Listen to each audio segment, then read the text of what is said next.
സ്വാഗതം. എല്ലാവർക്കും സുഖമാണെന്നുള്ളൊരു വിശ്വാസം ഇവിടെ ഞങ്ങൾ എല്ലാവരും സുഖമായിട്ടിരിക്കുകയാണ്. അപ്പോൾ ഞാൻ ഇന്നിവിടെ തയ്യാറാക്കാൻ പോകുന്നതില്ലേ, നമ്മളുടെ വെള്ള വഴുതനങ്ങയാണ്. വഴുതനങ്ങ എന്ന് പറയുമ്പോൾ നമ്മൾക്കിപ്പോൾ വയലറ്റ് വഴുതനങ്ങ ഉണ്ട്, പച്ച കളർ വഴുതനങ്ങ ഉണ്ട്, ഇത് വെള്ള വഴുതനങ്ങ. സത്യം പറഞ്ഞാൽ ഇത് ഞാൻ ആദ്യമായിട്ടാണ് ഇത് വെച്ചിട്ട് ഞാനൊരു കറി തയ്യാറാക്കാൻ പോകുന്നത്. അപ്പോൾ ഇത് ഞാനൊന്ന് അരിഞ്ഞിട്ട് ഒരു പ്രാവശ്യം കൂടി ഒന്ന് ഇത് കഴുകിയിട്ടാണ് ഞാൻ കൊണ്ടുവന്നിരിക്കുന്നത്. എന്നാലും ഞാനിതൊന്ന് അരിഞ്ഞിട്ട് ഒന്നും കൂടി ഒരു പ്രാവശ്യം വെള്ളത്തിലിട്ടൊന്ന് കഴുകിയിട്ട് കൊണ്ടുവരാം. അപ്പോൾ അതേ ഇതുപോലെ ഞാൻ പീസാക്കിയത് കേട്ടോ. ഈ എന്താ പറയുക, ചിലത് ഇങ്ങനെ രണ്ട് പൊളുപ്പാക്കിയിട്ടിട്ടുള്ളൂ, കാരണം ഒത്തിരി വലുതല്ലല്ലോ. അപ്പോൾ ഇതുപോലെയൊക്കെ ഞാൻ മുറുക്കിയെടുത്തിട്ടുണ്ട്. അപ്പോൾ ഇത് നമുക്കിവിടെ മാറ്റി വയ്ക്കാം. ഞാനിവിടെ ഒരു ചട്ടി വെച്ചിട്ടുണ്ട്. നമുക്ക് ഗ്യാസൊക്കെ കത്തിക്കട്ടെ. ചട്ടി നല്ല പോലെ ഒന്ന് ചൂടായിട്ട് വരട്ടെ. അപ്പോൾ ചട്ടി നല്ല പോലെ ചൂടായിട്ടുണ്ട്. ഇതിലോട്ട് നമുക്ക് കുറച്ച് വെളിച്ചെണ്ണ ഒഴിച്ചു കൊടുക്കാം. കുറച്ച് വെളിച്ചെണ്ണ മതി കേട്ടോ. അപ്പോൾ എണ്ണ നല്ല പോലെ ചൂടായിട്ട് വരുമ്പോൾ ഇതൊന്ന് ചട്ടി ചിറ്റിച്ച് വെക്കണേനെ. എന്നിട്ടൊന്ന് നല്ല പോലെ ചൂടായിട്ട് എണ്ണ ചൂടായിട്ട് വരുമ്പോൾ ഇനി ഇതിലോട്ട് നമ്മൾക്കിട്ട് ആദ്യം തന്നെ കൊടുക്കേണ്ടത് ഒരു സവാളയാണ്. ഇനിയിപ്പോൾ ചുമന്നുള്ളി ആണെങ്കിലും കുഴപ്പമില്ല. ഇപ്പോൾ ഞാൻ എടുത്തിരിക്കുന്നത് സവാളയാണ്. അപ്പോൾ ഇതിലോട്ടാണ് ഇട്ട് കൊടുക്കാം. അപ്പോൾ എണ്ണ ചൂടായിട്ട് വരണേ ഉള്ളൂ കേട്ടോ, കുഴപ്പമില്ല. അപ്പോൾ സവാള ഇതുപോലെ വാടി വരുന്നുണ്ട്. അപ്പോൾ ഈ സവാള വാടി വരുന്ന ഇതിലോട്ട് തന്നെ ഞാനൊരു തക്കാളി ഇതുപോലെ നീളത്തിൽ അരിഞ്ഞെടുത്തതാണ്. ഈ തക്കാളിയും കൂടി അത്യാവശ്യം വലിപ്പമുള്ള തക്കാളിയാണ്, തീരെ ചെറിയ തക്കാളി അല്ല കേട്ടോ. ഇനിയിപ്പോൾ നിങ്ങൾക്ക് ഇതിങ്ങനെ ചതുരമായിട്ട് കറക്ഷനാക്കെങ്കിൽ അങ്ങനെ ആക്കാം. ഞാൻ നീളത്തിലാണ് ഇത് അരിഞ്ഞെടുത്തത്. അതും ഇതിൽ കിടന്നിട്ട് നല്ല പോലെ വാടി വരണം. അപ്പോൾ അത് ഞാൻ എരിവിന് ഞാൻ ഇതിൻ്റെ ഇടയ്ക്ക് ഞാൻ കുറച്ച് ഇഞ്ചി വെളുത്തുള്ളി ചതച്ചതാണ്, രണ്ടും കൂടി ചതച്ചതാണ്. അതും നമുക്ക് ഇതിൻ്റെ കൂട്ടത്തിൽ തന്നെ ഇട്ടിട്ട് വഴറ്റിയെടുക്കാം. അത് സവാളയിൽ തന്നെ കിടന്നിട്ട് നല്ലപോലെ വാടി വരട്ടെ. ആ കൂട്ടത്തിൽ തന്നെ ഞാനൊരു 2-3 പച്ചമുളക്, പഴുത്ത പച്ചമുളകായിരുന്നു കേട്ടോ, പച്ച കളറില്ല പച്ചമുളകല്ല. ഞാൻ പച്ചമുളക് കൂടെ കൊണ്ടുവന്ന് വെച്ചപ്പോൾ അത് പഴുത്തതാണ്. അപ്പോൾ അതാണ് ഞാൻ ഇട്ട് കൊടുത്തിരിക്കുന്നത്. ഇത് മീൻ്റെ ഉള്ളിൽ കിടന്നിട്ട് ശരിക്കും വാടി വരട്ടെ. ഇതിലോട്ട് നമുക്കൊരു 1/4 ടീസ്പൂണോളം മഞ്ഞൾപ്പൊടി ഇട്ട് കൊടുക്കാം. ഈ കൂടി തന്നെ കിടന്നിട്ട് മഞ്ഞൾപ്പൊടി നല്ല പോലെ വാടി വരുമ്പോൾ അതിൻ്റെ ഒരു പച്ചക്കുത്ത് മാറി വരുമ്പോഴേക്കും ഇനി നമ്മൾക്ക് ആ കൂട്ടത്തിൽ തന്നെ ഒരു ടീസ്പൂൺ നിറച്ചെടുത്തിട്ടുണ്ട്. ഒരു ടീസ്പൂൺ നിറച്ചാണ് ഞാൻ എടുത്തിരിക്കുന്നത് മല്ലിപ്പൊടി. അതും ഇതിൽ കൂടി തന്നെ അങ്ങോട്ട് കിടന്നിട്ട് വാടി വരുമ്പോൾ ഇതും ഇതിൽ കിടന്ന് നല്ല പോലെ മുരിഞ്ഞ് വരണം. നമ്മുടെ മസാലയൊക്കെ നല്ല പോലെ മുരിഞ്ഞ് വരണം. അതുപോലെ തന്നെ നിറച്ച് 1 ടേബിൾ സ്പൂണോളം മുളക് പൊടിയാണ് എടുത്തിരിക്കുന്നത്. എരിവൊക്കെ നിങ്ങളുടെ പാകത്തിനാണ്. അതും ഇതിൽ കിടന്നിട്ട് ഈ മസാല എല്ലാം കൂടി ഇട്ട് ഇത് കരിഞ്ഞ് പോവാണ്ട് ഇതിൻ്റെ മസാല നല്ല പോലെ ശരിക്കും എണ്ണ തെളിയുന്ന വരെ വഴറ്റിയെടുക്കണം. നല്ല പോലെ വഴറ്റിയെടുക്കണം. ശരിക്കും നല്ല പോലെ മൊരിഞ്ഞ് കണ്ടില്ലേ. ഇതിൻ്റെ ഇത് മൊരിഞ്ഞ് വരുമ്പോൾ ഒരു പ്രത്യേക മണം ഉണ്ടാവും. അതുവരെ നമ്മളിത് നല്ല പോലെ വഴറ്റിയെടുക്കണം. അപ്പോൾ കുറേ ദിവസം ഞാൻ വീഡിയോ ഇടാതിരുന്നതിൻ്റെ കാര്യം പലവരും എന്നോട് ചോദിച്ച് വാട്സപ്പിൽ മെസ്സേജ് എന്താ വീഡിയോ ഇടാത്തതെന്ന്. മെയിനായിട്ട് നോമ്പായിട്ട് ചൂട് സഹിക്കാൻ വയ്യ. അടുക്കളയിൽ നിന്ന് വീഡിയോ പിടിക്കാനൊന്നും പറ്റുന്നുണ്ടായില്ല. ചൂട് പിന്നെ ഇക്കാക്കാണെങ്കിൽ ചൂട് കൊണ്ട് നോമ്പും ചൂടൊക്കെ ആയിട്ട് പറ്റുന്നുണ്ടായില്ല. പിന്നെ എൻ്റെ കാല് നല്ല വേദനയാണ്. അപ്പോൾ അതൊക്കെ കൊണ്ടാണ് ഞാൻ മരുന്ന് കഴിച്ചുകൊണ്ടിരിക്കണേന്ന്. അതൊക്കെ കൊണ്ടാണ് വീഡിയോ ഇടാതിരുന്നത്. അപ്പോൾ ഇനി സൗകര്യപ്പെടുന്ന പോലെയൊക്കെ ഞാനിനി വീഡിയോ ഇടുന്നതായിരിക്കും. എല്ലാവരും കാണാനായിട്ട് സമയം കണ്ടെത്തണം. അപ്പോൾ ഇതിവിടെ നല്ല പോലെ ആയിട്ടുണ്ട്. ഇതിൻ്റെ പച്ചക്കുത്തൊക്കെ ഒരുവിധം മാറിയിട്ടുണ്ട്. ഇനിയിപ്പോൾ ഇതിലോട്ട് ഞാൻ ചേർക്കുന്നത് കുറച്ച് വാളൻ പുളി പിഴിഞ്ഞതാണ്.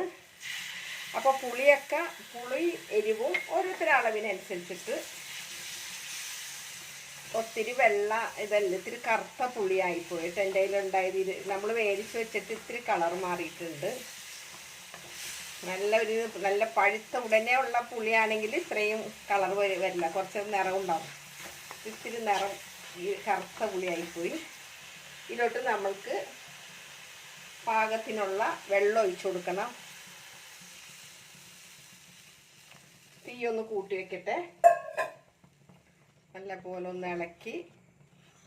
അപ്പം തക്കാളി ഇങ്ങനെ വെന്ത് ഉടഞ്ഞൊന്നും പോവണ്ട, വാടിയിട്ട് ഇങ്ങനെ നല്ല പോലെ വെന്തൊന്നും ഉടഞ്ഞു പോവണ്ട. ഇതിലോട്ട് നമ്മൾക്ക് പാകത്തിനുള്ള ഉപ്പിട്ട് കൊടുക്കാം.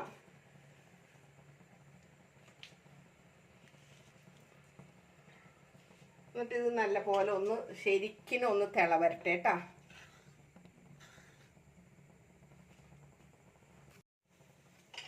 അപ്പം അരപ്പ് നല്ല പോലെ തിള വരുന്നുണ്ട് കേട്ടോ, നല്ല പോലെ തിള വരുന്നുണ്ട്. ഇതിലോട്ട് നമ്മൾ ഈ അരിഞ്ഞു വെച്ചിരിക്കുന്ന ഈ വഴുതനങ്ങ അങ്ങോട്ട് പെറുക്കിയിടാം. മുട്ട പൊങ്ങിക്കിടക്കണ പോലെ തോന്നുന്നുണ്ട്, വെള്ള വഴുതനങ്ങയായിട്ട്.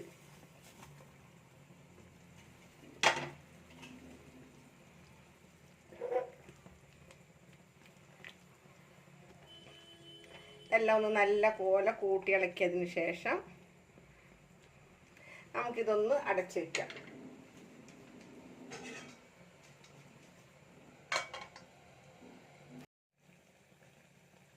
അപ്പം നമ്മുടെ കറി ഇവിടെ നല്ല പോലെ തിളക്കുന്നുണ്ട്, കണ്ടില്ലേ? നല്ല പോലെ തിളക്കുന്നുണ്ട്. നമ്മളെ മുട്ട രണ്ടാക്കി മുറിച്ചിട്ട പോലെ ഇല്ലേ, കാണുമ്പോൾ നല്ല ഭംഗിയാണ്. അപ്പം ഇതെല്ലാം ഇത് ഒന്നും കൂടി വേകാനുണ്ട് കേട്ടോ. ഇത് വെന്തിട്ടൊന്നുമില്ല, ഞാൻ ഇട്ട ഉടനെ ഒന്ന് തിള വന്നപ്പോൾ നിങ്ങളുടെ മുന്നിൽ കൊണ്ടുവന്നതാണ്. ഇനി ഇത് വീണ്ടും നമുക്കൊന്ന് അടച്ചു വയ്ക്കാം.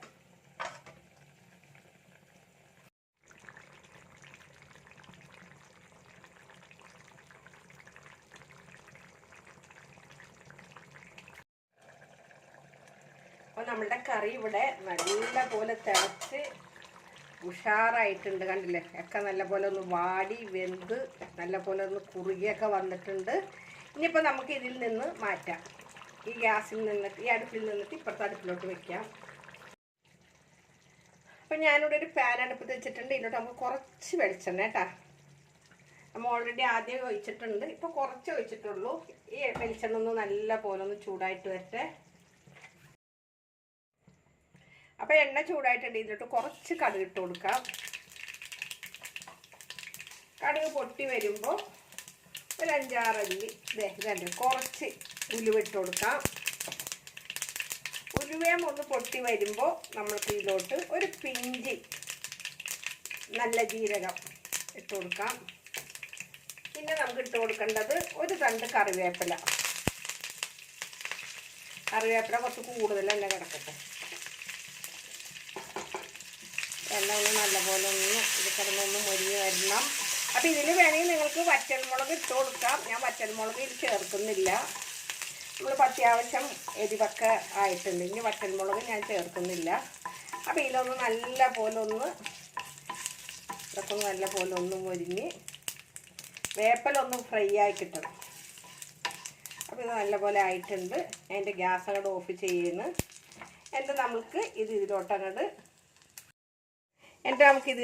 ഒഴിച്ചു കൊടുക്കാം.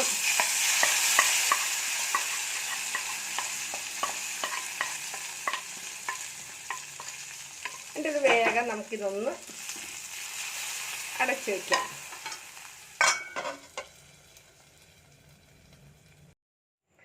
അപ്പം നമ്മളുടെ കറി ഇവിടെ റെഡി ആയിട്ടുണ്ട്, കണ്ടില്ലേ? എല്ലാവർക്കും ഇഷ്ടപ്പെട്ട് കാണുമെന്നുള്ളൊരു വിശ്വാസമുണ്ട്. തീർച്ചയായിട്ടും നിങ്ങളൊന്ന് ട്രൈ ചെയ്ത് നോക്കിയിട്ട് അഭിപ്രായങ്ങളൊന്ന് പറയണം. ഇതിൻ്റെ കൂടെ ഒരു ഉണക്കമീന 2 കൊണ്ടാട്ടമൊക്കെ ഉണ്ടെങ്കിൽ നല്ല ഉഷാറാണ്. ഇത്രയും ദിവസം നമ്മൾ ഇറച്ചി പൊരിച്ച പലഹാരങ്ങളും അതേപോലെ ഇങ്ങനത്തെ ചൂട് സമയത്ത് ഇതൊക്കെ ഇനി കുറച്ച് ദിവസത്തേക്ക് നമുക്ക് ഇത്തിരി പച്ചക്കറികളൊക്കെ ആവാം. അപ്പോൾ ഇതൊക്കെയാണ് എനിക്ക് പറയാനുള്ളത്. അപ്പോൾ എൻ്റെ വീഡിയോ ആദ്യമായിട്ടാണ് കാണുമെങ്കിൽ തീർച്ചയായിട്ടും നിങ്ങളൊന്ന് സബ്സ്ക്രൈബ് ചെയ്യാനും തൊട്ട് കാണുന്ന ബെല്ലൈക്കൻ ഓളൊക്കെ ഒന്ന് പ്രസ് ചെയ്യണം. ഇഷ്ടപ്പെട്ടിട്ടുണ്ടെങ്കിൽ ഒന്ന് ഷെയറൊക്കെ ഒന്ന് ചെയ്തേക്കണം. അപ്പോൾ എന്നും പറയുന്ന പോലെ തന്നെ ഒരിക്കൽ കൂടെ നിങ്ങളോട് എല്ലാവരോടും നന്ദി പറയും. നിങ്ങളുടെ സ്വന്തം മാമിന താത്ത. Okay, bye, thank U.